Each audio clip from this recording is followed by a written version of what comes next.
So trade, what's going on with trade? You know, we're in a trade war, and like all wars, there'll be a peace. The question is this a war about getting to a fairer relationship, not just with China, but even with Mexico and Canada and the Europeans?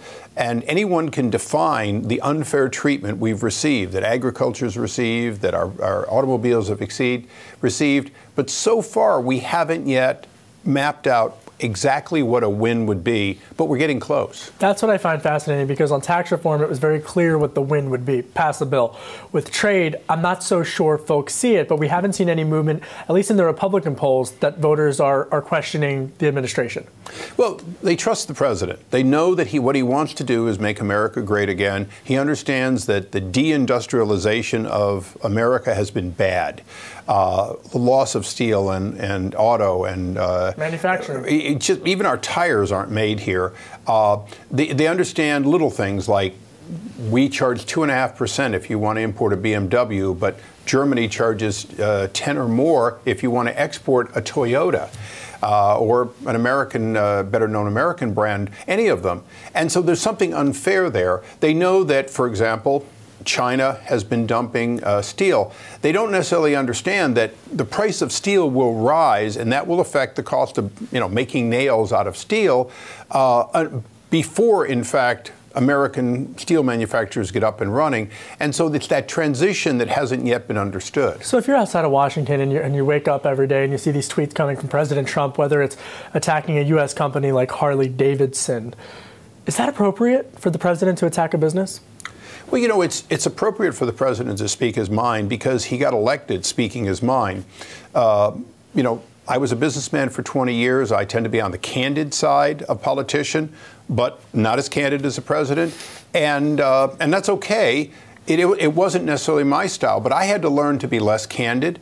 In business, you sort of speak your mind. So in business, what would happen if somebody said that the iconic American brand was going to kowtow to the Europeans' tariffs and start building in Europe, not because it was less expensive, but in fact because that allowed them to circumvent tariffs.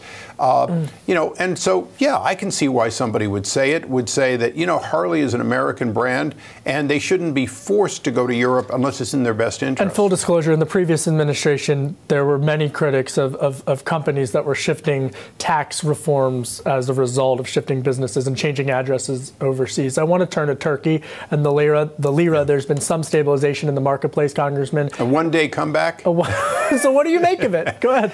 Look, Turkey's been on a course since 2003 with this president who's taken it to the far religious extreme, who has taken away democracy and quite candidly has become an unreliable NATO partner. And so now it's starting to come home. Their relationship with Israel, that used to be good, is now bad. Their relationship with other Arab nations has deteriorated.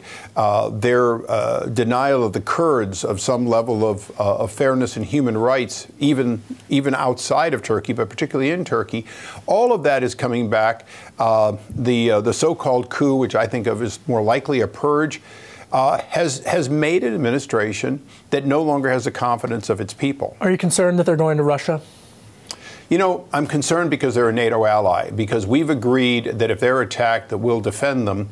And in reciprocal, I'm not sure we can trust them. And because we have a major base in Turkey, a NATO base. So I'm concerned, but I've been concerned since 2003. I was on my way to Turkey. I landed just as they decided not to let our troops land on their way into Iraq. So this isn't the new problem. This is a 15-year-old problem. Unreliable NATO partner, not sure we can trust them. It sounds like there's a real possibility they might leave NATO.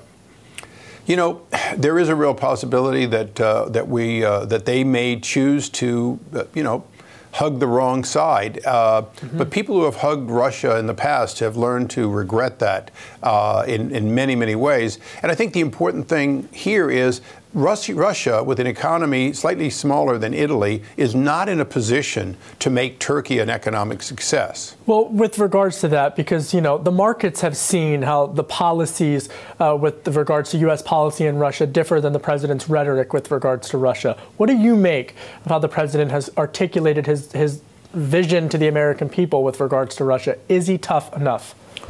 I think the sanctions, which have stayed tough, are tough enough, and I think they have to continue to be.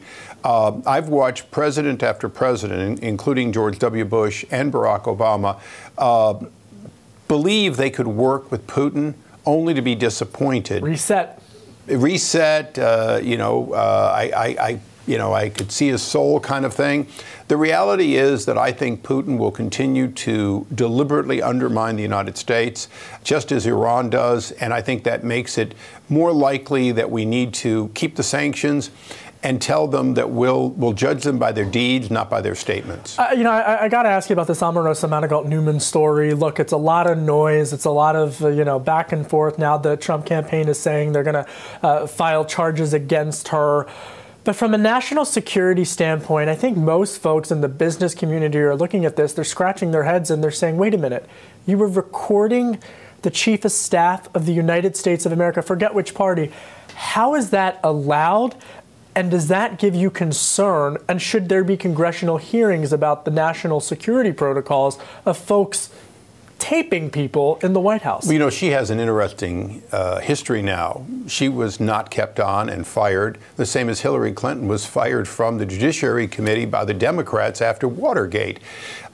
She lies. She's not honest. She's not reliable. And she may be smart and beautiful and talented, but the reality is she's not truthful.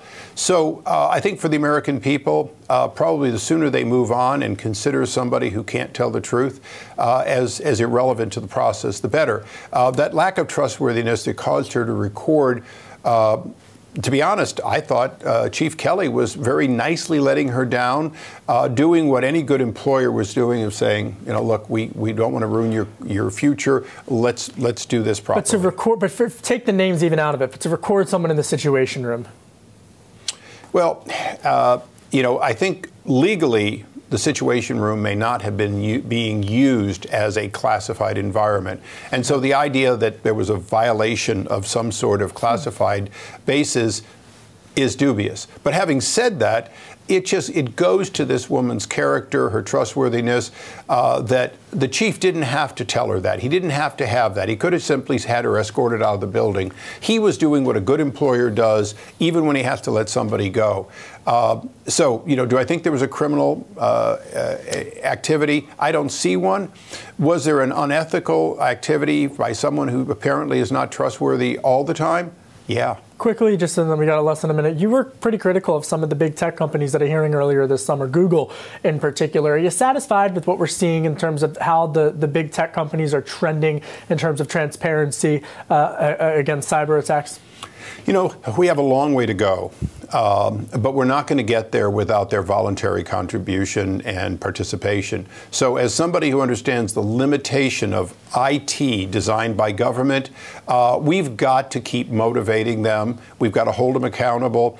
And I think we've got a good down payment. And by the way, it's a bipartisan down payment.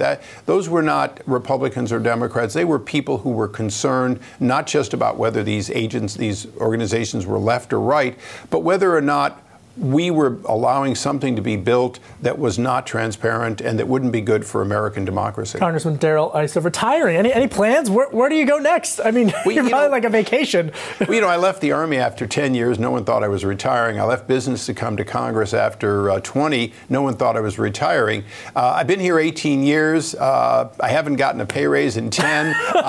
Don't need one, but didn't. I'm going to stay very active. I'm not selling my house in Washington. I'm not going to be a lobbyist. But I'm going to stay involved because I think America is worth all of our investments. I tell people I'm long on America, and under this administration, I'm even longer on America. Well, I'm sure you'll be back to tell us. Congressman Darrell Issa, we appreciate you coming on.